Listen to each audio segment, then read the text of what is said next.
You remember the story about the KHIDR? Yeah? Okay. Now we're going to have another one here. It looked like the Muslim people love the KHIDR very much. Many stories about him. Yesterday we talked about why we have to hide. Remember, huh? Okay. Yes. So maybe the KHIDR, he's a real dervish, so he wants to hide all the time. So we don't see him often. He's just a spirit, like an invisible helper. Yeah? But I don't know why he's green color. Very green. Go green, huh? Go green, ever seen already? Like Milarepa. Huh? If I remember, Master Milarepa eating so much. Green, Green, no? probably, But this guy is not physical. He probably want to remind you to go green. Yeah. Be veg, go green. Yeah. Good idea. Good idea. So the Muslim people has been going green, huh? Before we even talk about it. It's always fashionable, eh? Actually, I should wear green all the time, no?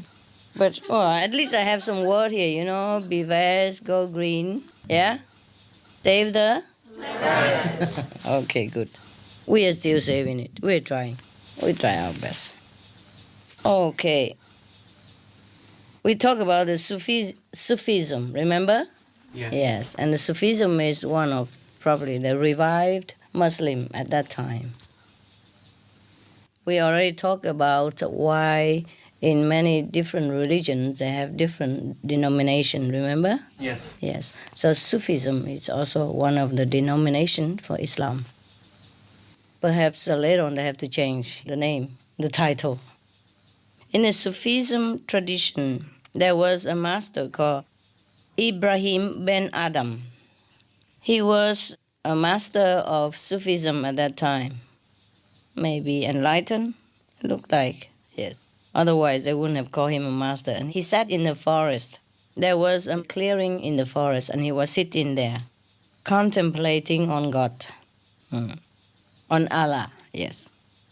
And then he saw two dervishes coming toward him where he was sitting. He welcomed them, and they talked of spiritual matters until evening came. When the night fell, Ibrahim invited the travelers to be his guests, at dinner. Immediately, of course, they accepted. What do you think? Would you accept it? Huh? Yeah. Is there anything else to eat there? Berries. Okay. A table was laid with the finest food appear before their eyes. Wow. Isn't that nice? Let's see where from. So, one of the travelers asked Ibrahim, how long have you been a dervish? Because this kind of miracle, yeah, must have been a long time practitioner. That's what they think. So Ibrahim said, 2 years. So one of the men said, oh, how come? I have been following the Sufi path for nearly 3 decades, and I have no such capability that you have shown us today, like you have manifested a banquet like this to us. He said he'd been practicing for 30 years, and he has not the capacity like this. Ibrahim kept quiet. So when the food was almost finished, a stranger in a green robe entered, the glade. He sat down and shared some of the leftover food with them. All of them present realized inside that this is the KHIDR. They all realized at that time that this green man probably glowing a little bit.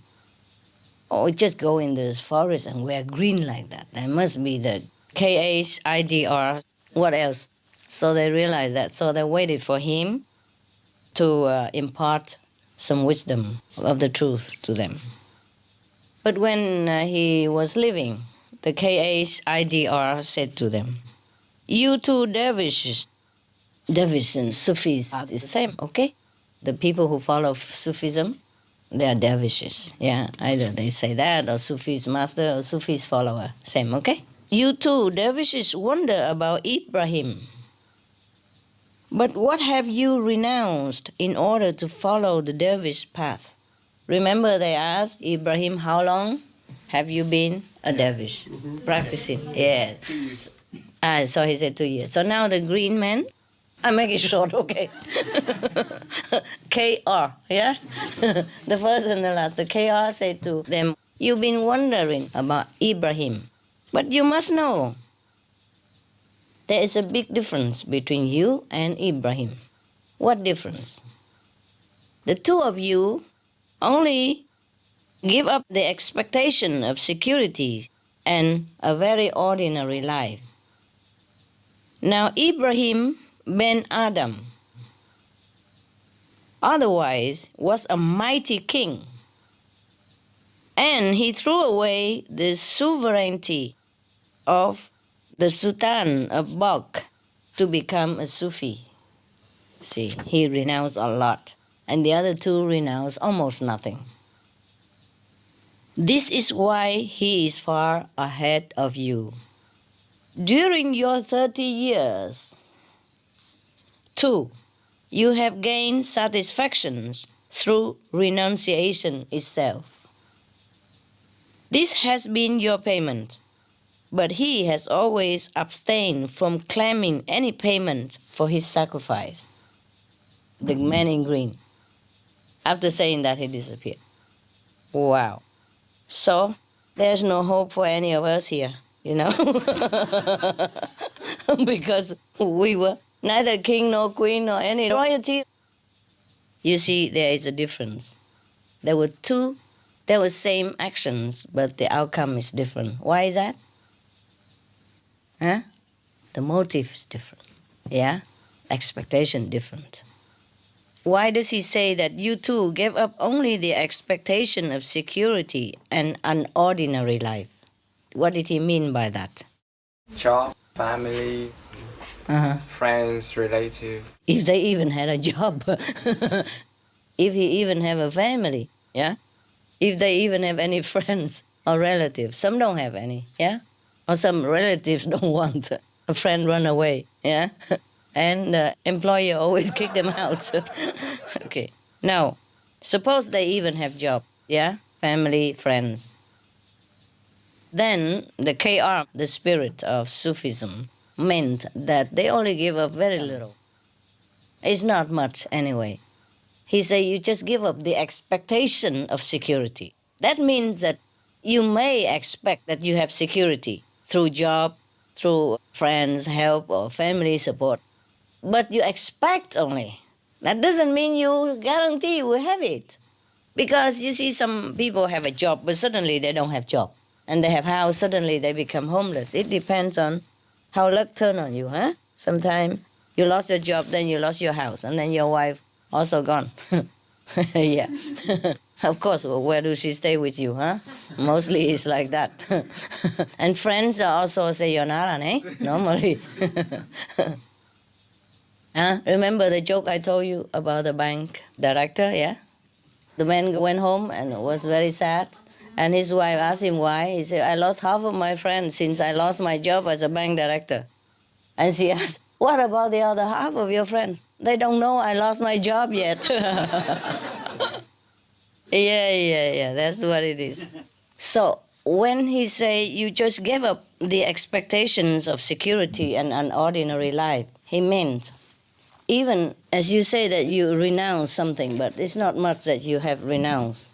So when we are in the world, we expect, that, okay, we get a job, yeah, and then we have a good wife and have a good family. We expect everybody grow up, dreaming that you're going to have that. It's normal.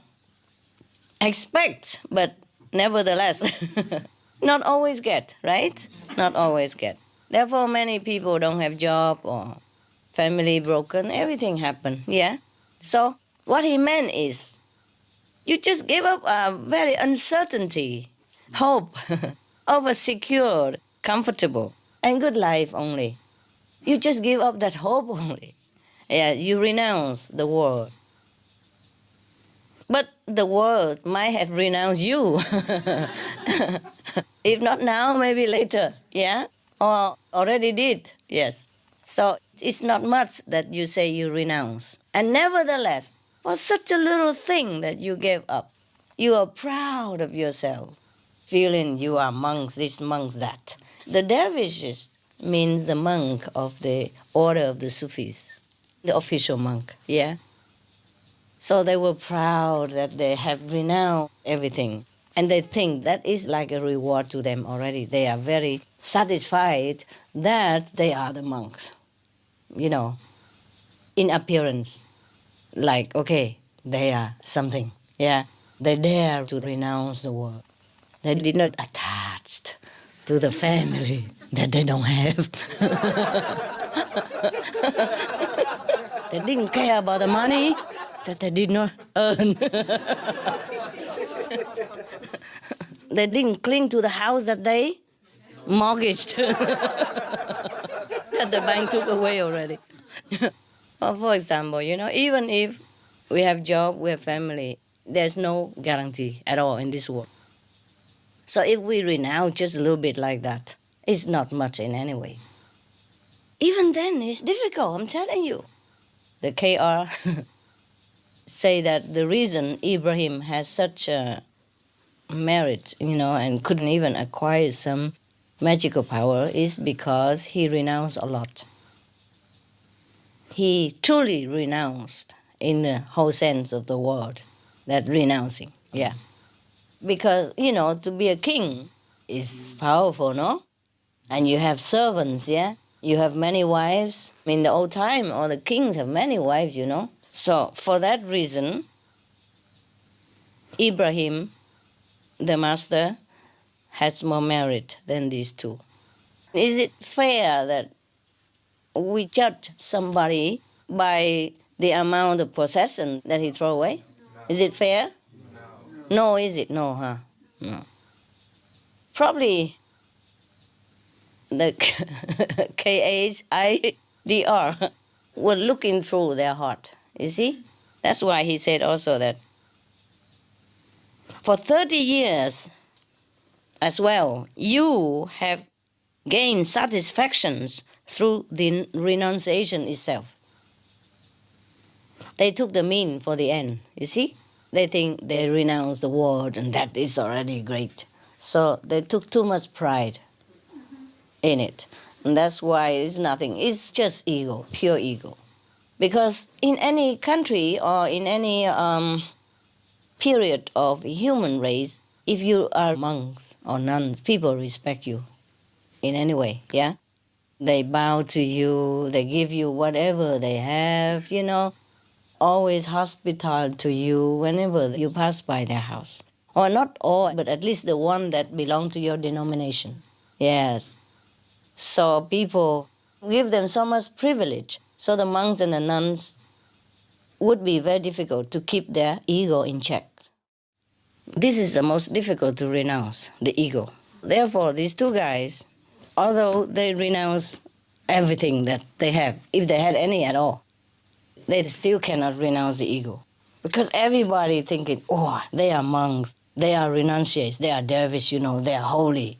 Yeah, they must be holy because they could renounce everything that a man cling dear to, you know. Even if he doesn't have anything, he still can hope to have something. Even, right? And even if he didn't have any wife and children, he still can dream about it, you know? Maybe one day he have. So, to completely give up all this hope and expectation, it is already something, no? How many people can do that? Therefore, they are revered and admired, worshipped by householders who are still thinking that they're clinging to their possession and families and affection and so on and so forth. Therefore, everywhere they go, you know, they get the royal treatment. So how can they ever be able to cut the ego? This is very difficult for them. I'm telling you all this to say to you also that heaven is also not fair. The Lord of Karma is not fair. You see? Ibrahim, the master, had this kind of magical power. It's no big deal, is it? He attained maybe astral level or a little bit above yet, so he can have this magical power. But it's already something, of course, yeah? He needs it in the forest. He can't go shopping, no? He's in the forest. He has no car at that time. So it's good that maybe heaven reward him with this magical power so he can transform things into food, yeah? Maybe he doesn't do that every day. Maybe he does it only when he have guests to treat them, you know? Good guests. So now, it's not fair, is it? Because the king, why could he be humble and satisfied now as a renunciate? Even though he looked for God attainment, yeah, to be one with God, fine. But for him, even though he renounced everything that is hard to renounce, of course, being a king and all, but still, you know, it's easier for him now because he knows everything already. He had everything already. And he knows that he could even come back if he wants to. So it's easier for him to be satisfied with less. And he has been used to with respect, yes, and revered by the whole country. So for him, probably he had enough. Yeah, he doesn't lack anything anymore inside, you know. He doesn't have the inferiority complex. He doesn't need any reverence from other people. Besides, he left the city. He went into the forest. Nobody there to test him. Yeah, nobody there to grill his humility or his ego or nothing. So it's easier for him to renounce that way, no? So I don't think it's actually 100% fair to judge the two monks by not being too humble and to praise King Ibrahim for being, too modest. But maybe it's just the inside, you see? Yeah. It's not that easy either. It's not that easy either. Remember the story I told you long ago of a prince, yeah? He thinks he renounced everything. He wants to come and learn with the famous master, enlightened master. And the master thinks that he's not ready. So he did not impart to him anything yet. He makes him work and wait. So the wife of that master feels sorry for the prince and say, why don't you give him something? Initiate him. Give him some instruction. You just let him work and wait like that. He's a prince, and he renounced everything to come here. He didn't even bring servant or anything, so he's already very ripe. He's good, he's humble. The master said, you wait and see. Tomorrow, you throw garbage on him when he passed by, see what he say, and then come back, tell me. The prince came in the morning passing by, in front of his house, and she throw garbage, from the second floor, she throw it on his head. And he get mad. You, whoever did this, must know I'm the prince so-and-so. If I was still in the palace, you see what happened to you. Lucky to you that I, try to be humble here, etc., etc. Okay, so the wife told the husband, yeah? Master husband, and he say, I told you, he's not ready. Okay, long time afterward, the prince was just trying to calm his mind and do some work for the master and serving in all humility, yeah, still outwardly, apparently, very humble. Do everything master say, yes sir, yes sir. And then the wife, felt sorry for him again. And he'd been working here a long time and he does everything we ask without complaining. He eat what we eat. He slept, the way we sleep on the floor, and he wears, humble, very tattered clothes the way we have. He doesn't ask for anything. So he must be right by now. He must be ready. He's a prince, Come here. And the wife also prestigious disciple, of course, nah? Yeah. Imagine if it's on the news, nah? CNN, 6 o'clock.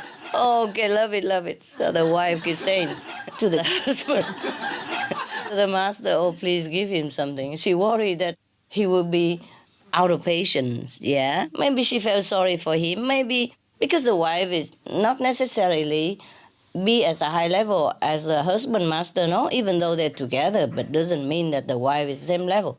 So she judged differently than the master, yeah. She didn't know much of the human inward development. She kept edging him to give him initiation. What if he run away and then we lost the big disciple, no? Big fish, no? Yeah. So the master said to her, no, he's not ready yet. The wife could not believe him, you know. After all this apparent humility, you know, and so diligent work for a prince, you know, his hand already calloused and his feet, he walk barefoot, it is already look like a farmer now, and he wear tattered clothes and eat coarse food, and he doesn't look like a prince anymore, and he still hang on, yeah. She felt that he's good, and very, very sorry for him. But the husband, the master husband said, okay, never mind, okay, tonight, you fill your night pot with everything you can. You know the night pot? Yeah. And then in the morning when he passed by, you throw it on him. In the old day, they don't have toilet in the house, nah? They they empty everything at night in the night pot, no? And going out at night is dark when there's, you know, they live in a primitive area, maybe it's a tiger jungle or something. Yeah, and it's dangerous to go out at night, so they do it in the house, in the night pot. In the morning, they put it outside for the scavenger to take away. That is a normal thing before. That's why the scavenger have the job to do. Okay, now, in the morning, you throw it on him, and then you tell me how he reacts, and then we will see, okay? In the morning, she did exactly what the husband told her, the master told her. And then the prince, oh God, he jumped around and he smelled himself and he cursed heaven and hell, you know.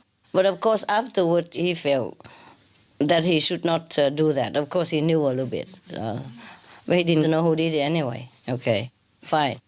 So the husband told her, told you? Told you? He's not ready. He's not ready. So the wife didn't say anything anymore. Until long after, maybe then one day, he will impart initiation to that prince. Yeah, the story did not say anything anymore. Probably say it, but okay, we understand, right? We don't need to know exact end, okay? Yes. Similar to Milarepa, yes, because not only he's eager for initiation, but he knows too much magical power. He feels very powerful. So for him to wait for initiation and working hard like that and had nothing, he feel kind of degrading and unfair treatment. That's what it is. So this prince is the same, huh? He felt like he renounced the whole kingdom, huh? Yeah, because he will become king later, you know. Even if he come back to the kingdom, for a prince to go there barefooted and eat the coarse food and sleep on the floor, you know, the way poor people do and work like a poor person, you know, for the master so long, he felt like he has not been treated well. You see, that is the problem with the ego. When we do something, we feel like we're entitled for reward. And that's why he didn't get it. Milarepa also felt that way, so that's why he didn't get it for a long, long time. Even if he cheated, he went and said to the chief disciple somewhere else to give him initiation. He got nothing, no experience, because he wasn't sincere enough.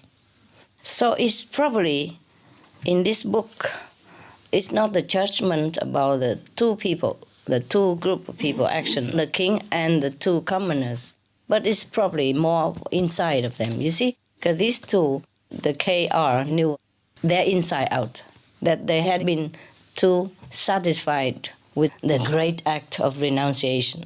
So they did not progress in their spiritual practice. Okay, this magical power, it doesn't mean anything much. It's probably just a story to illustrate the attainment of the king in comparison to the attainment of the two dervish, the two renunciates. Yeah, it's just the outward symbolism of the inner attainment. It's not like in Sufism they encourage or glorify magical power. Yeah, it's just symbolic, yes. So everything we do, we have to do with the utmost sincerity and egolessness. Otherwise, we mess up more than we help. Even two actions look the same. It's not the same. The king also renounced the world. The two of them also renounced the world. But it's not really talking about materialistic possession here. They're talking more about the inside. You see, because it says that you are satisfied with your renunciation itself, proud of it. You see? Therefore, once you set your ego at some certain point of your spiritual practice, then you stop right there. You will never go anywhere. But the problem is we don't recognize our ego. If we do recognize it, then we can cut it off. But it's very difficult. We don't even know we are proud. We don't even know we have ego. For other people, maybe as plain as the nose in front of your face. It's just for yourself, it's not that clear. At home, it's the same. At home, it's the same. Ego is ego, no matter if you're a man or woman. It will work the same on you. Now you know, huh? Ego is the worst enemy of humankind. It makes so much trouble, cause so many war, cause so much hatred, discord around the world. It's all the ego does it, nobody else. Okay? So if we can check our ego and keep it under control, then the world will be peaceful. Never mind sitting there and praying for world peace. Don't need to pray. Just check your ego and everything will be peaceful. Yeah? Peace begins in the house, you know? But many houses don't have peace. That's why world peace is difficult. The atmosphere has to be one of peace, you see? And it should start in here also. But that is not that easy, is it, huh? No, it's not, you see? Because it's one thing that he knows better, even better than the master.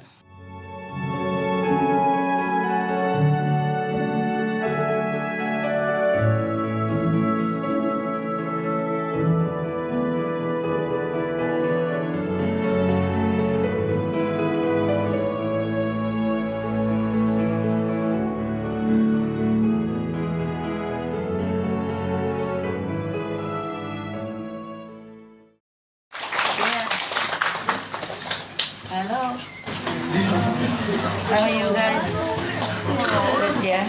Yes. Good food? Yes. Here, Benny, up here.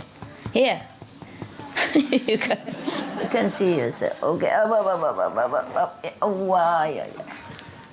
It begs to come with today. Everybody loves you, Benny. Look at that. Stay here, okay? Yeah, help me do some work. All right, good boy. Okay, bedtime story, huh? Okay, good. There were 4 dervish monks. They met each other. You know, the Muslim dervish tradition. They met each other and they decided they are going all over every corners of the world to search for some magic, you know, some stuff, some object or something, so that they can use it to help humankind. Yes.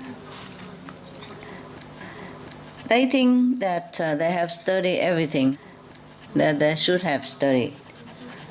And they think if they get this thing also together to combine with their knowledge, then they will be able to serve the people the best way. So they arranged that everybody should go in different direction, and then they will meet each other, you know, maybe 2 decades later.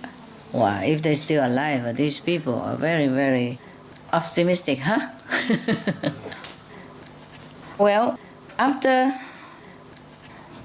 2 decades plus, they met each other again at the appointed area where they have probably parted before. And the first guy from the 4 have brought with him from very far away from the northern area of the earth a magical staff. Oh, like this one, maybe. Yeah, this is a magical staff. Yeah, I want to show you, prove it to you. Look at that. You see? Now I did the staff. And when I say Om something, it comes Om. Look at that. See? See that? Very magical stuff. Huh? This one has a very big magical property. Namely, if it's too hot, it will make me cool.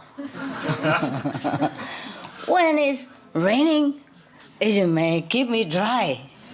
Can you imagine anything more magic than that? Huh? Any better magic? No. This is a very magical stuff that I have here, and I'm going to keep it. I won't give it to you. Huh? But I tell you where to get them. Huh? In the shop, anywhere, 7-Eleven, 24/7, or 7-Up. Okay? So now you know I have magical power. Huh?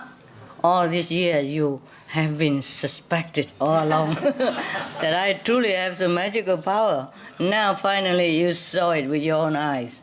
Okay, tell everybody. Normally I hide my magical power, but it's a new year, I'm generous. I let you all see it, black and white, now you know. Right. Not only I have magical power, I could even tell you where to get them. Huh? Wow, luckily I have a staff there. I did not know I would need it. You see, outside is dark, and I walk with Benny under my feet, so I need the staff in case it's more stable. 3 feet are better than 1, right? Remember the story I told you about the elephant? The joke, The kindergarten kid come home very excited and happy. Said, Mom, I won the first prize in the school today for correct answer. So mother says, oh, what was it, the question? He said, the teacher asked, how many feet does the elephant have? I say 3. So the mother said, 3? Then how could you ever get the prize? Yeah, the kid said, but I came with the most correct answer. The other one maybe 2 or 7 or 8 or 10, yeah? So he's the most correct one.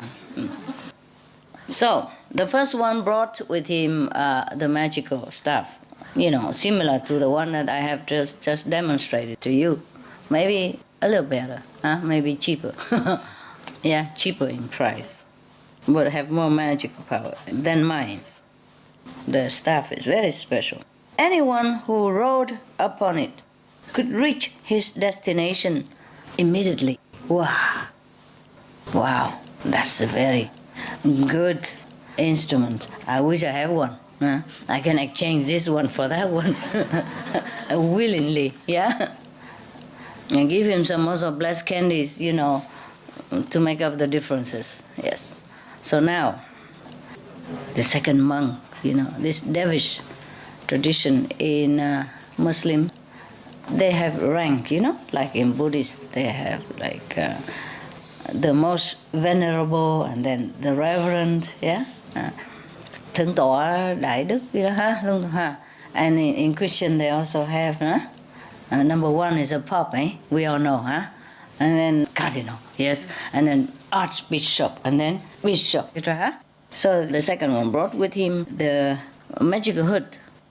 Whoever put it over his head could immediately change his appearance to resemble anyone in existence. Wow. So this hood is a very special hood.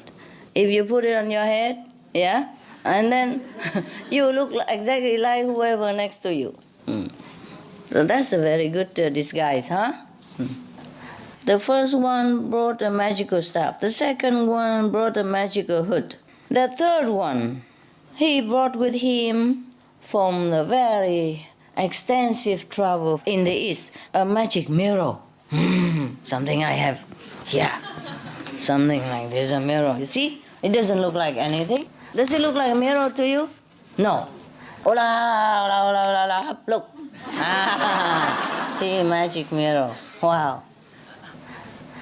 Who's the prettiest in the land? Who? Me. Look familiar. Must be that one. Okay.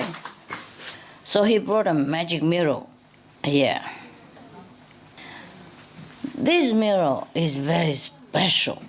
Whoever look into it, you can see everywhere in the world. We always heard about this crystal of the white witch, of the magician. So maybe it's like a crystal. If you look into that mirror, you can see any part of the world at will. Yeah, like, okay, I'm looking into it now. My magic mirror. I can see any part of the world. Wow, look at this. Yeah? You see? Everybody from all parts of the world come here. So I can see them all. Oh, wow, wonderful. Look at that. Huh? China, Vietnam, Korea, Cambodia, USA, Thailand, Singapore, South Africa, Japan, Hong Kong, Taiwan, France, yeah? Malaysia even. Oh, look at that, huh? West, east, north, south, huh? South Korea, no? Okay. North of Taiwan, no? Okay. This is a magic mirror. I can see every part of the world. Now I'm looking at USA. Look at that. See, I can see USA.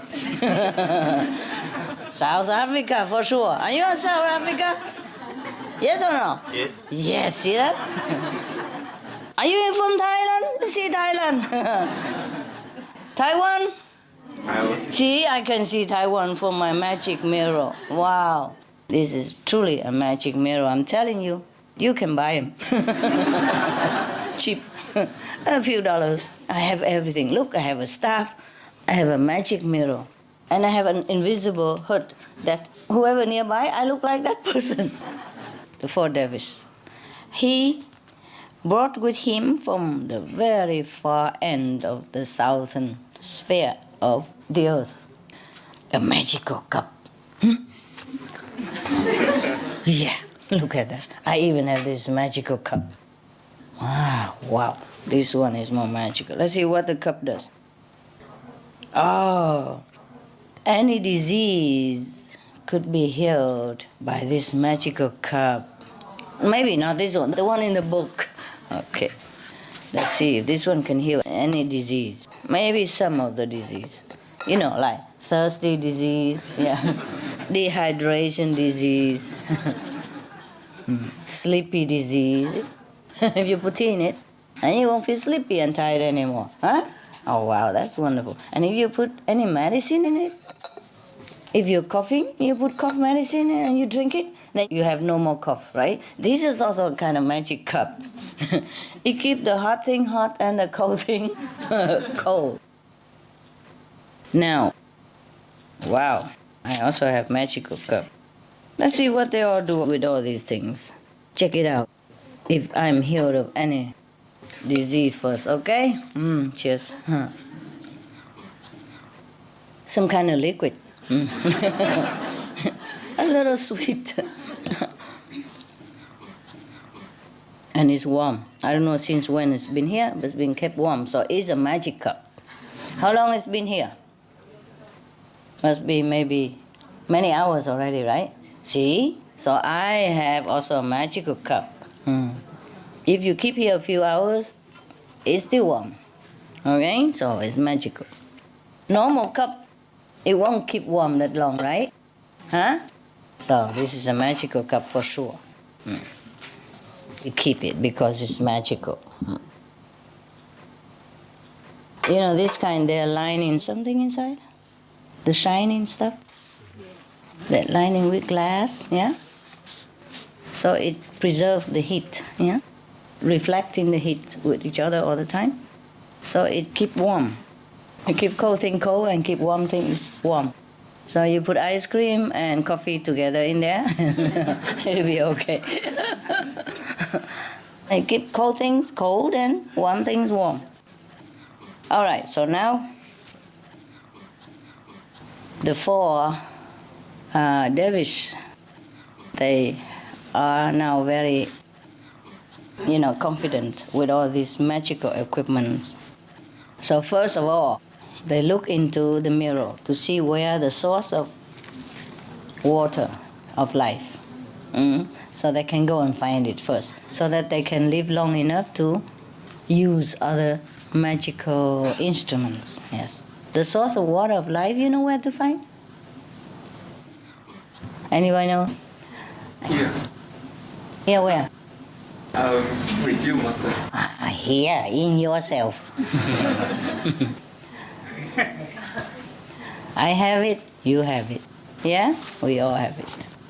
We can find it more or we can find it less. It depends on how much obstruction that we encounter from the mind. Too much obstruction from the mind make us slow and delay our progress. Yeah, sit there and thinking, oh, how I'm going to find money tomorrow. More money than today. Yes. And how am I going to make my girlfriend loves me more than yesterday? Yeah, etc., etc. These are okay. These are fun things to think about. But there are also other things that is not too much fun. Like it makes us too much trouble. Sorrow, pain, suffering, separation, worry. Yeah, everything that in this world really try to pull us down and make us so exhausted. Thinking of the solution that sometimes we cannot even concentrate to find the source of water of life. But finding we must. Otherwise, not only we cannot solve the problem, we will be suffering more. So meditation is not like for God or for Master or even for the world yet. First, for yourself.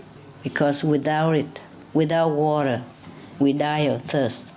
Without the water of life, we suffer. Yes, we die inside. We die so much that we keep dying and dying and dying. And it's a very horrible situation if we don't have the source of water of life. If we don't find our wisdom quick enough, then we suffer a lot. N'est-ce pas? Yes? Yes. Now, they have found the fountain of life. They flew on the magical staff together. See, they arrived instantly with the magical staff. And they drank the water. And then they recited some magic mantra to see who needs their service the most at the time, who is the most in trouble, who is the most in need of their help. So in the mirror they look.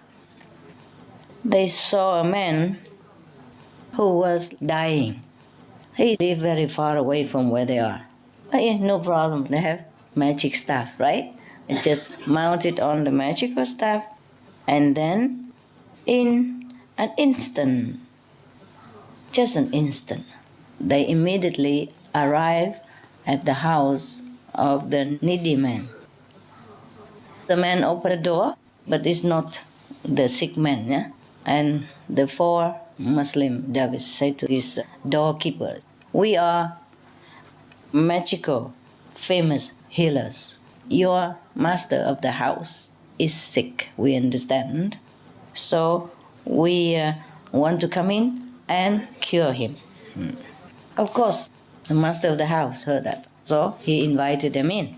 Oh, but as soon as this man saw the four dervishes, his sickness became worse, like he has been hit by a stroke or seizure. Ooh. So immediately he ordered his servant to throw them out. Who wouldn't? Huh? Would you?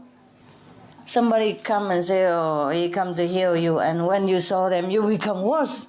Your illness become aggravated. Wouldn't you throw them out? Yes. While they're being kicked out, the servant explained to the 4 monks that, the patient, the master of the house, he doesn't like Muslim. Yeah, he hates the dervishes. So now they came out, they put the hood on their head. Yeah. So they changed themselves into some different appearance, 4 completely different healers, so that the patient would feel more at ease and safe and accept their presence. Yeah, so of course, when they come in different appearances, and 4 different persons altogether have nothing to do with the previous 4 Muslims that had been kicked out. And the man accepted them, trusted them, because they appear in some form that the patient would trust. Maybe same religious order, yes, maybe same social status, yes, same clothing, or perhaps same hairdo, or even same high heels, who knows? Or same umbrella. All right, so the master of the house, namely the patient, accepted them, trusted them, because they looked like what he expected and looked like the ones that he is familiar with or would trust. Yeah, looked like trustworthy people. So he took the medicine from them. And as soon as he took something from this magical cup, he felt ever so better. Never felt so good in his life.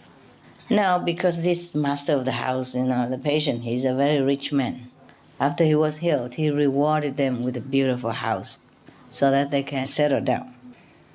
So they continue to stay in this house, yes, and every day they go out to different places and healing people, helping people, whoever is in need, and whoever accepts them. And so in this manner, they are serving mankind in different places, in different ways.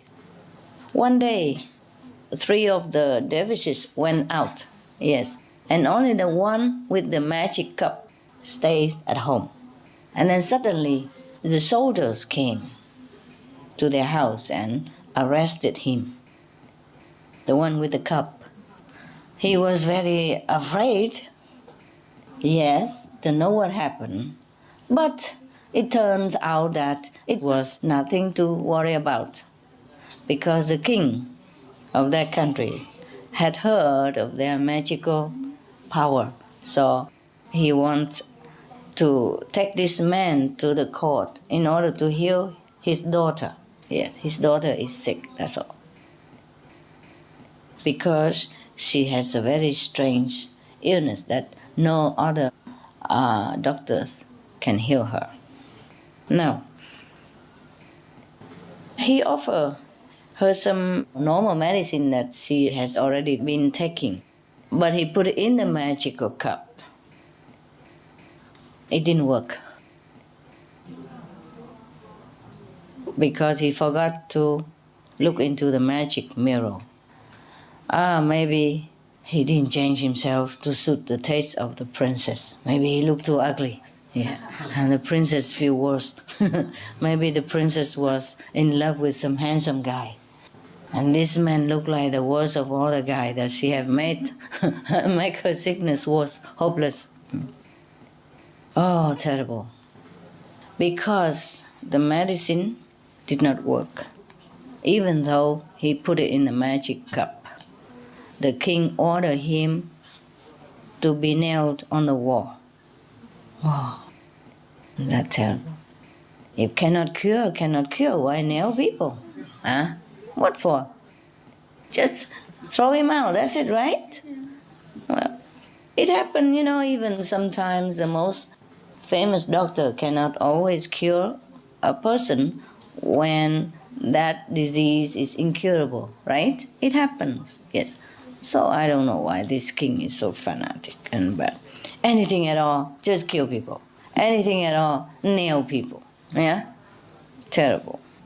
The dervish monk, of course, tried to explain to the king that maybe he has lacked some time and some consultation and some special ingredients. So please let him have a little bit more time so that he can come back and cure the princess.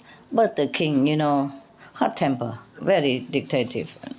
He doesn't believe it and thinking that the dervish tried to buy time so that he can escape. Oh dear. So now he is on the verge of being executed. Yes. And the other 3 monks came home and they didn't see him anywhere. So immediately they looked into the magic mirror to see where their friend is. And they found him. They know that he's going to die soon. So immediately they wrote on the magical staff, go there and rescue their friend. But the king's daughter cannot be cured. They cannot save her because it's too late. Because they cannot find the magical cup anymore. Even that. And then when they look into the mirror, they saw that the king has ordered the cup to be thrown into the ocean. A very deep ocean. Now, how can you find a cup in an ocean? It's so deep. Huh? I don't know if the magical staff can bring them, through such a amount of water like that, Maybe they go, cannot find the cup. Maybe go down, then stay there, who knows. But let's see what's going on. The deepest ocean in the world is where the cup is. Yeah, that's where the king ordered to be thrown into. What kind of king is this? Must be the king of devil, King of Maya. These stories are always symbolic. The magic cup is what? Enlightenment, no? Yeah. And the deepest ocean is what? All of our trouble, sorrow, obstruction, that we can hardly get out. Even though we know where it is, we couldn't find. Yes. So, even though they have a magic staff and a magic hut and magic mirror, it took them 1,000 years to recover the cup. No wonder. Probably they have to pump all the ocean water out. Or at least not so deep, even with magical staff. Go down in such a speed. Even then, if you go in the water, you right? It's so deep like that, It's not like you swim on the surface even. If it's on the surface, you can swim. However long it takes you, you can float, you can swim, and you're okay. But if you have to dive into deep ocean like that, in the old time they don't have any instrument like now, I'm sure they look all the way down. Not to talk about look all the way up as well. When somebody throws something in the ocean, it doesn't just stay like that and may be easy for you to find, no? Probably by the weight of it, it will sink into the depth of the mud or the sand, or maybe it's stuck in some cavern in the ocean, between the corals and between the octopus tentacles or whatever, or maybe the octopus was holding it. Yeah, and it's very difficult to get it from the octopus because they just sucked into the cup. No, you know that. Okay. Well, I just imagine all kind of thing could happen. In the deepest depth of the ocean, everything could happen, right? Yeah. So, see that? Thousands of years. After they had the bad experience with the princess, they made it a practice to do things more secretly. Whatever they do, they will make it look very logical, like a simple medical method or something like that. Logical, explicable way. Like if they use a cup, they would probably put some, aspirin or something in it and say, you see this medicine? Yeah, it's been known to cure so and so sickness, yeah, including headache. So if you take this, after a few hours, you will be better. Yeah. So everybody believe, of course the medicine is good, good, good. Yeah? Do you understand the story? Understood. Good boy, good girl. Now, you see, this is just a parable, like Jesus often told stories to make example, to make a symbol of the point that he wanted to drive home. The cup is like the enlightenment, yes? Difficult to find, yes. Although you know where it is, it's not like you don't know, and it's obvious, yeah? But it's difficult to find. Where there are obstructions, the social preconceived idea about what enlightenment should be, established orders, maybe of religious belief, maybe of tradition, maybe of anything. Isn't that a pity? What is so obvious to us, we can see it with a magical mirror, for many people, is something so mysterious, so inaccessible, so impossible. There's nothing really. It's yours. You have it. All you do is just get in touch with it. Then you have everything else. And then all your worry, your anxiety, yes, your trouble will disappear. Trouble, anxieties, worries, they are also diseases, yes? And sometimes because of worry, anxieties, it manifested into the physical body. It becomes a real, physical disease. It begins first in the mind, yeah? Somewhere in our thought, in our pattern of thinking. They call it stress sometimes. I'm so stressed out, I freak out. Something like that. Who is it that freak out? It's not the body, it's the mind, isn't it? Yeah? You worry so much, or you're so distressed that you say, I freak out. But who is the I that freak out? Huh? Because if it is the body, then when the dead man laying there, he still has the same body. He has the same body, but you can stay there and curse him for thousands of years. He would never move. He would never freak out. He would never stress out. That's what it is. So it is the mind that stresses itself out, or it freaks itself out. So whatever it is, it's all from the thinking first, right? Yes. It's very difficult to control that, even though we understand that. Oh, have nothing to do with my body. Okay, you can continue worry. I go eat, I go drink, I go meditate. Difficult, huh? Difficult to say, oh, I don't care about you. I just go meditate. I just go pray. I just go listen to music. I just go dancing. Very difficult, isn't it? Yes, difficult. Okay, sometimes people think, okay, I go dancing and I forget the problem. They might forget for a few moments, few hours, and when they come back, the problem is still there, right? Again. The same. Nothing changed.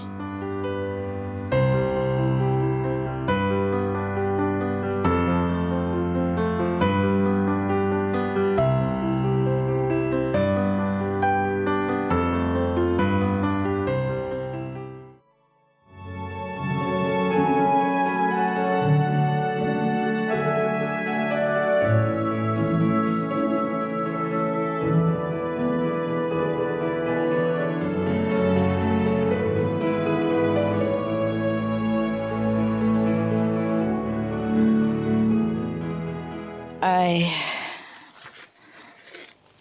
read you some story. The story of a world champion. The guy is a number one, champion, world champion. Long time ago. There was a guy. He has a lot of special talent. Yes. He is very diligent in learning. Yes. He's good with his hands. Yeah.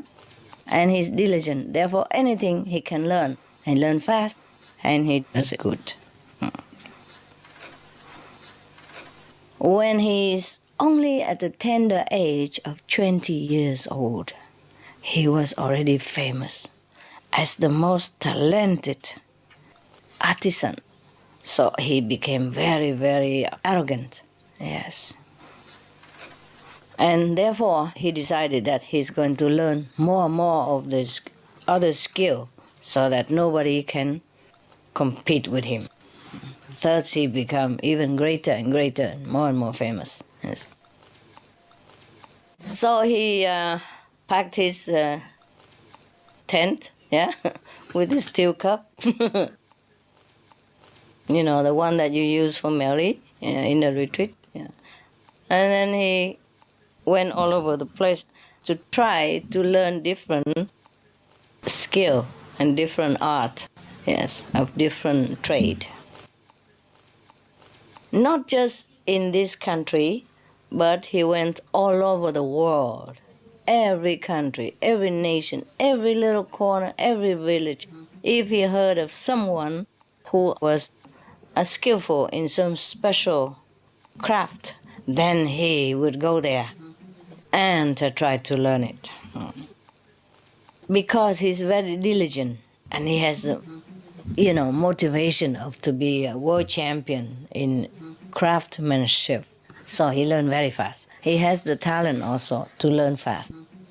Once you are used to with something, it's easier to learn other things sometimes. Like if you already know English, it's easier to learn maybe French or Spanish, or the similar European language. Okay. Not only he learned fast and master the art that he studied with anyone, but he even exceed them in a higher level, like whatever he learned from them, he became even better than the teacher. Yes.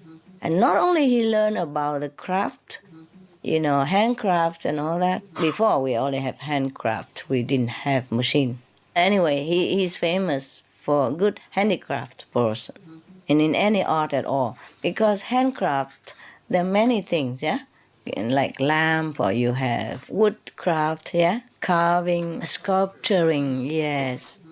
All kind of things he can do. He learned all and he exceeds them all. He's the best. Not only that, he even knows feng shui, Yes. He even knows how to cook. Yes. He learned all the cooking, and maybe now and again he show off on the Supreme Master television. You never know. Check it out. Check it out, his website. He knows even singing. Playing musical instruments and all that. So he's excellent in all fields. He could even play Chinese chess. And he could also play cards, like blackjack, whatever you call it, white jack and yellow jack. All kind of jacks he can play. So he really knew many things, yes. Now he feels more and more great about himself. So he decided that, okay, he's going to go all over the world to have competition. Yes, to show off his talent, to see who can ever win him at all. He's sure nobody can, because he has learned with the best masters of all arts. And he exceeds even the masters. So who can even defeat him? Oh, wonderful. So he make a journey now. He wants to have his name carved in the tablet of history. Yeah. So he doesn't want people to forget him. I am so and so, I lived 100,000 years ago. What's the use of doing that? Tell me. Any of you want to leave your name on the tombstone of history? No, huh? When you're dead, you are dead. When you're dead, you are dead, right? Correct. Thank you. Possible that when you're dead, you're still alive somehow? So, who is there to look at your name? Even if your name is carved on the greatest tombstone in the whole world, and when you're dead, can you read it? No. Maybe you can. Who knows? You're not dead yet. You don't know. Almost everyone like to leave his or her name, into the history, to the record. I don't know what for. Suppose we can eat it, then it's not too bad. Or suppose we can spend it in some way. Suppose we can keep it always in our body and our mind that we know it after we die, then it would be not too bad. Maybe we could know it after we die. There are ghost stories, A love story, but ghost story also. So maybe the ghost, the deceased, after they die, they probably go back to their tombstone to have a look at their own name and, how people revere them. Possible, eh? Possible that you will derive some pleasure after you die, if your name is on the wall somewhere. If we have not died, we don't know yet, huh? Well, we do know, right? But because when we die, we don't stay around on the planet, that's why. Every day you die, but you go somewhere else, huh? You go up to the higher level. So you probably don't know the pleasure of the guy who leaves his name on a tombstone and who hang around on the planet as a ghost. Okay, would you prefer that? Or having no name and just go straight to heaven? Yeah, that's better. Second option, eh? Much better. Much better. That's right. So, he wants to be world champion of everything. So now, one time he passed by a neighboring country, and then he saw in the crowded street of a big city, there was a man. That's a man. That was a guy. That was a guy in the middle of the crowd, in the middle of the big city. You see? So when there is a man, even in such a crowd, such a big city, you notice him right away. He's a man. Yeah. He was selling bow and arrows. Okay. This man is also a kind of repairer for this kind of thing, a bow and arrow, yes. And then he was standing there with everybody else, watching this master of the craft, like bending the wood and taking out the arrow and twisting the wire, and things like that. It's very, very fast and very flowing, so skillfully, so masterly. And he was standing there and he looked. He felt too bad already, that he didn't know this thing. So he was thinking to himself, if I'm going to compete with him in his craft, I'm sure he will win. Yes, because he's too good. So he come and, pretend to be humble himself and learn the craft from the man. 3 days only, he learned everything from the master. Not only that, as usual, he could make it faster, better, more skillful. Better than the guy. Yeah, this is special. So he say goodbye to the master of the bow and arrow and then leave again. And then one day he passed by a river, so he need a boat, So he was sitting on a boat. And there was a boatman who was rowing the boat. And he looked at him with his big muscle, you know. The boatman with big muscle, like this, you know, similar to this. See that?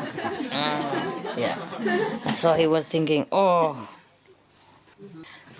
lucky I have not dared him to compete with me in rowing boat, or else I will lose for sure. So he was also begging humbly with this boatman to learn the art of rowing. Yeah, 2 days only, he succeeded in knowing how to row the boat. And even better than the teacher, of course. Huh? He's a champion, you know, he's a guy. Huh? He's a Z guy. Okay. And then one day, you know, he went past another country and he saw a beautiful palace, the royal palace, with so much splendor and artistic carving and all kind of fantastic detail that he has not seen anywhere else. So he was thinking, oh, this must be an extraordinary architect. So he, of course, keep asking people about his address, his email and all that. And then finally found the architect. And also learned with this architect. And after not long, he also succeeded becoming a fantastic architect himself. A real one. You know, with graduation, yeah. The professional architect. Now he said goodbye again and continue his way. Trying to, you know, make competition wherever he goes. He went around about 16 countries. Won so many championships. Everybody who competed with him lost, for sure.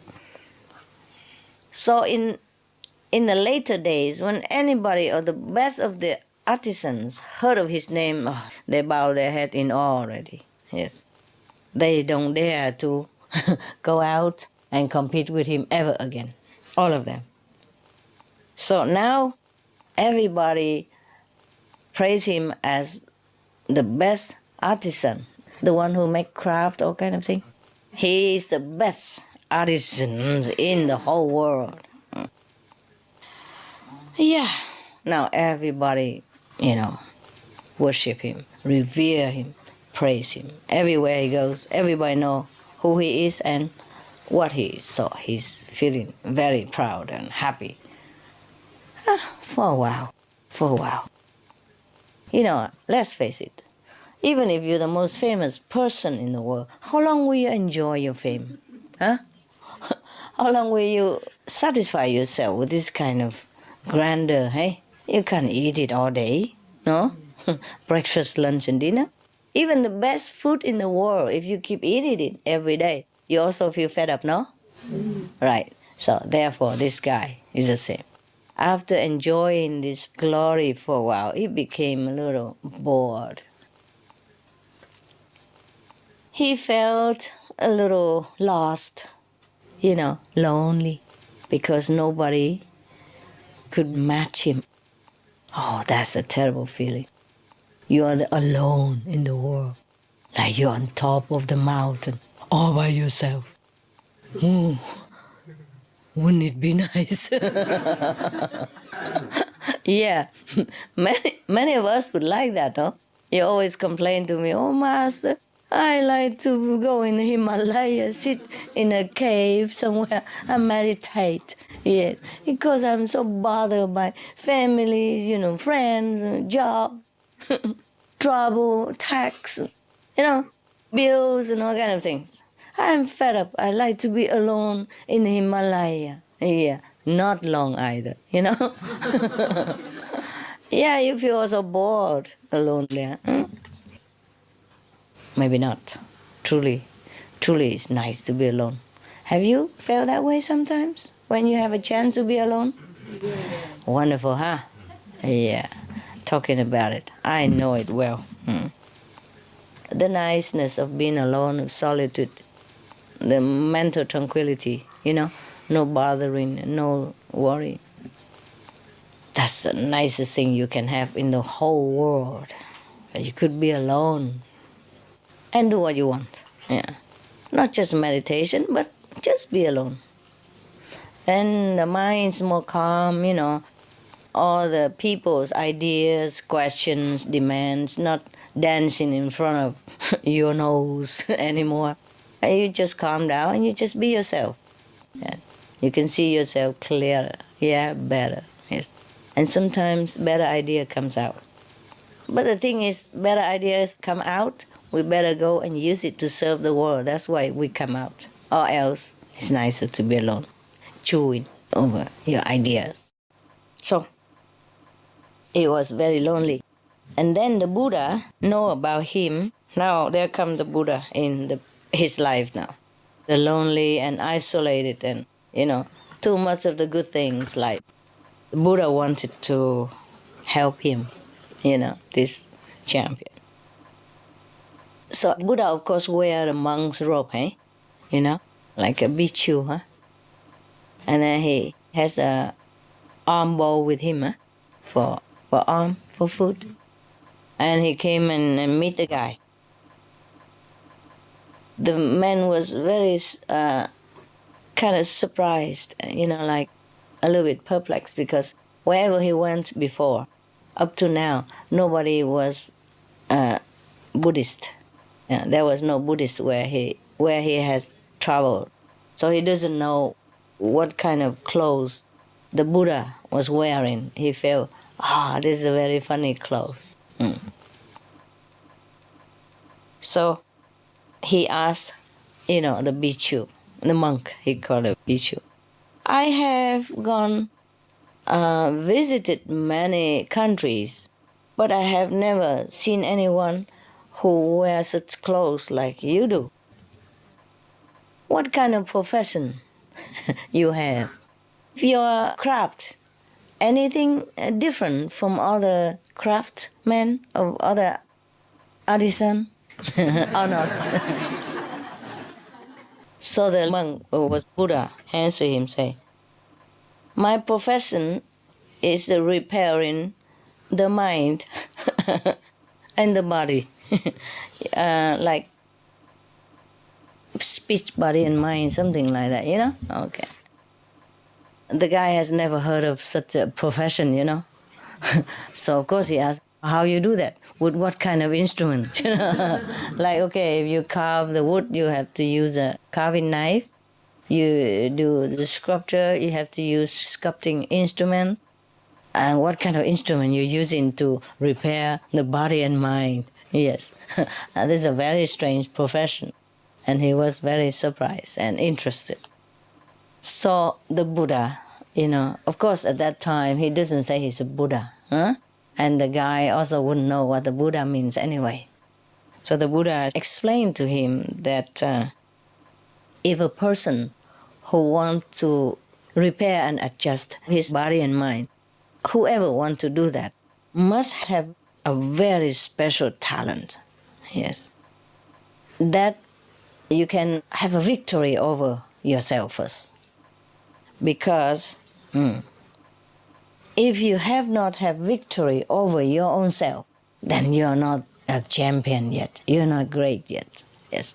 To be able to be a great person, you must be able to win over yourself, not somebody else. Oh, this guy has never heard of this before. He said, oh. If, the Buddha continued, if a person has attained this state of his mental victory, over his own self, then he became a very bright, illuminated person. And his illumination, his brightness around him could pierce, all the corner of heaven and earth. Yes, his light, the light from him will pierce heaven and earth. So this man, of course, doesn't know anything like this before. Yeah, how can you even have light that pierces every corner of heaven and earth? Wow, this must be a very special artisan.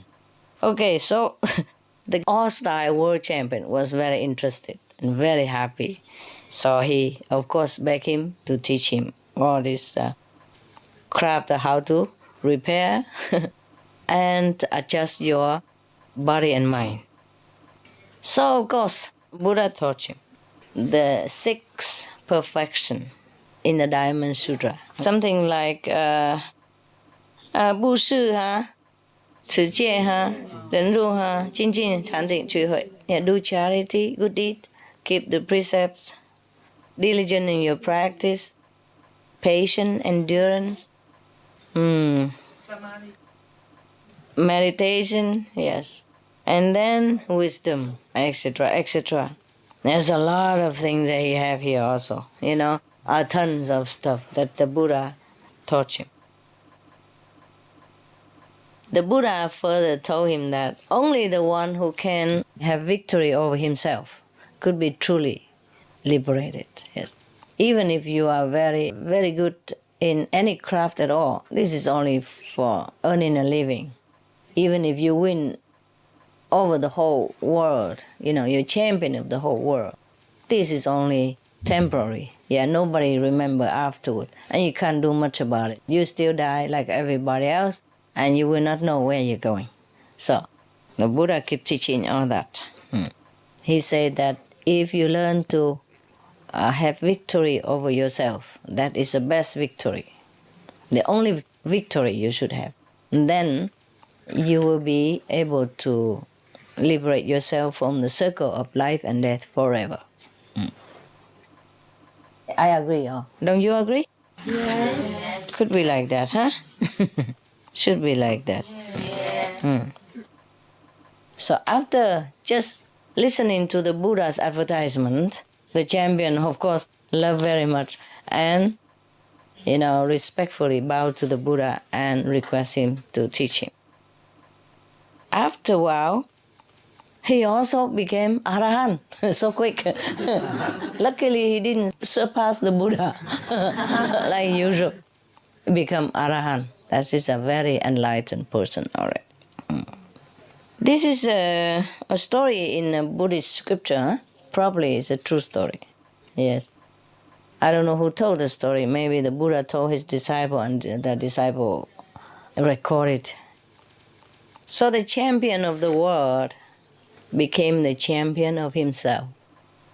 Once you become Arahant, that means you have cut asunder all the ego, all the obstruction that bind you to this physical and temporary world. Even if it's temporary, but if you don't cut asunder this bondage, then it's going to bind you forever. Not just this lifetime, but later on. So the guy truly became a champion. Put it that way. And that was long time ago. Okay? I hope you became one like that. All of you. Champion of ourselves. Master of yourself. The Supreme Master. That is the Supreme Master. You know?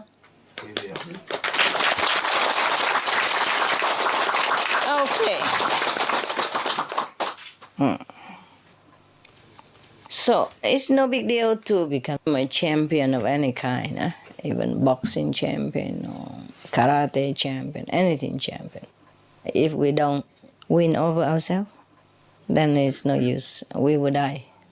A weak body like everybody else. And it's just good for the worm. At least good for something after we die. Okay. Now, this is a very good story. You know why? Not because he has win over himself, but because I'm surprised that such a guy, so talented, champion of everything, and still can have enough humility to learn with the Buddha and became an Arahant. That surprises me, and that impressed me a lot. Because most of the people in the world, if they are somebody, it's difficult to become nobody.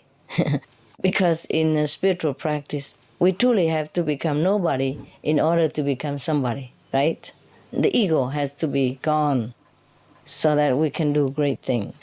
Because ego is the worst thing that obstructs us all the time. If we think we are something, we are somebody, we are so great, we know everything, then it's very difficult for true knowledge to emerge, not like to get it from anywhere, but to emerge from ourselves. The ego is there, keep thumping our true self down, and we just think, oh, I am a good artisan, I am a good jeweler, yeah, I'm a good shooter, I am a good lawyer, I am a good doctor, I am so and so and so. But in fact, we are not only that. This is just the thing we learn from the world. Everybody can, yeah? Everybody can. If we're diligent and with a little sharp attention, we can learn to master any art in the world that can be learned, you see? But we are not even the need. We don't even need to learn. We are not the mind, we're not the brain that's learning. After we die, even if we lay there, full brain, full body, and we don't function. So the guy who keep the body function, that is the real guy.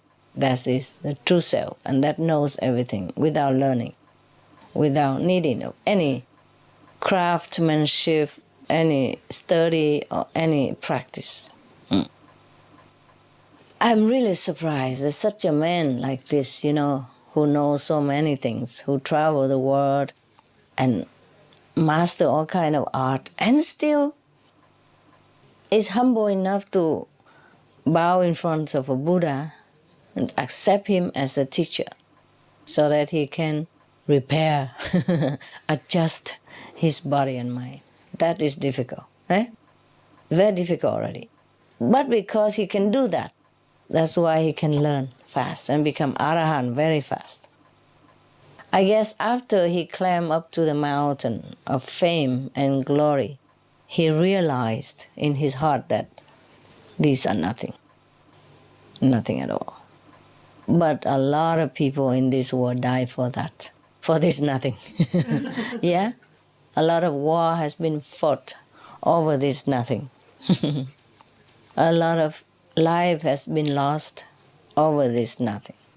Fame, glory, empty stuff.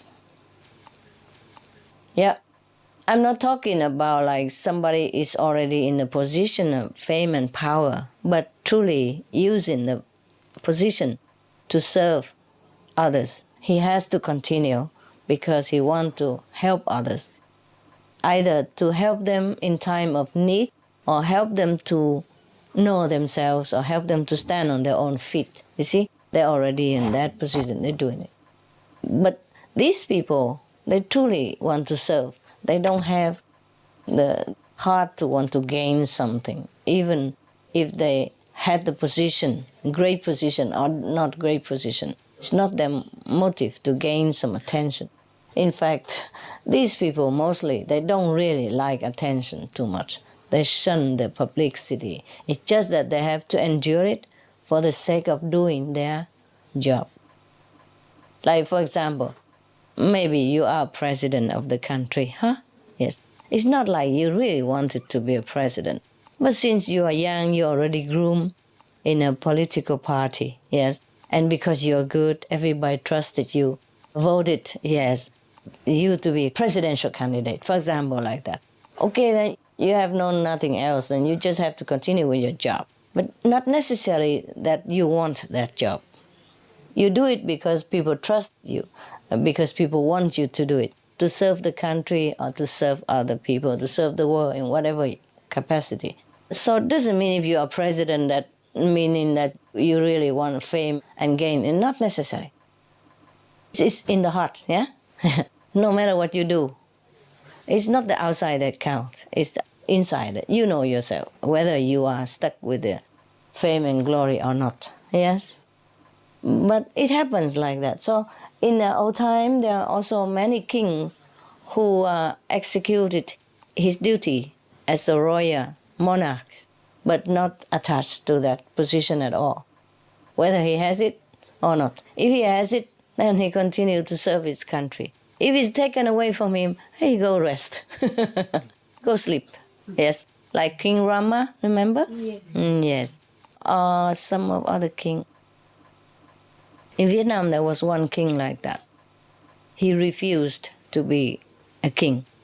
He renounced his throne and went into a temple in a faraway mountain, remote mountain, and tried to practice Kuan Yin method. What else? What else to make the king can even be so, confident and believing that he renounced the whole kingdom just to go in the temple somewhere in the mountain to practice, huh? Without Kuan Yin method, we get bored after a while if we don't practice this method. The Kuan Yin method is the one that satisfies our longing. They make us feel okay. No matter how long we sit, we could sit. Yes. Yeah, whatever we do, we can do it. Yes, that's right. Okay, so this king in Vietnam, he renounced his kingdom, went to the temple, practiced meditation, wanted to be like a renunciate, like a monk. But, his destiny follows him. The whole court officials, namely led by the prime minister at that time, he brought the whole officials, everybody, from the royal court, he brought them all to the temple. And he said, okay, Your Majesty is here, we are here. Wherever Your Majesty is, then the royal court is. So the king has to continue his duty, Either stay there or go home is the same. They just say that wherever the king is, the whole royal court will be. That's it. That's just the famous saying of that prime minister. That means you can't run away from your duty. That's what he meant. So, of course, what do? You just go back to be a king again. Whether you are in a temple, a king, or you go back to the royal court and be a king, is the same. It's the same job. So might as well do it. Go home and do it. I guess he would go home and do it. I guess I would also go home and do it. What's the use of bothering all the poor monks in the temple with all this noise and ceremonies and stuff, every day they do in the royal court, 60 meals per lunch or something like that. So even if the Vietnamese king left the temple now and went back to become the king again in the court and continue, doing what he did and being what he was, do you think he was really attached to fame and glory? Huh? No. You think, now he feels sorry, regret, living in a temple is too poor and too ascetic, so he like to go back home and be a king and have power over the country again? No, huh? No. Now, even if he's a king or not, he just have to do it, that's it. There's no attachment, no desire for fame and power in his heart. That is what it is. So it doesn't matter what you do, yes? It is your heart is important, whether or not you are attached. So it doesn't mean that if you're king or if you're president, that means you are hungry after power and fame. Not necessary, not necessary. So we cannot judge a person by his or her position, yes?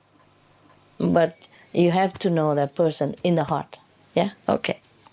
All right, I hope you know your heart and that you are very, very attached to the world. All kind of things that bind you there and you liked it, huh? Who knows, maybe. See you. Bye.